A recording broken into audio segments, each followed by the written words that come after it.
சாரிப்பா, நான் தான் ஃபஸ்ட் விஷயம் தான் நான் கூப்பிட்டு வந்திருக்கேன். Advance happy birthday. Okay, thanks for this.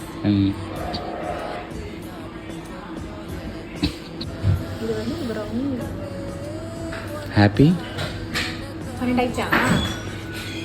Ice cream 2025. இதான் லாஸ்ட் ஐஸ்கிரீம் உனக்கு. ஓ அப்படியா? செம்ம சாக்லேட்டு.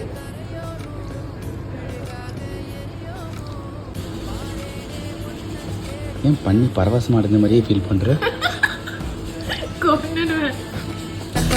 கரையோனும் மெழுகாக எரியோனும் மாறேனே ஒன்ன தேடி ஆசை தீர பேசி போக தங்கமே தங்கமே எம்பட தங்கமே தங்கமே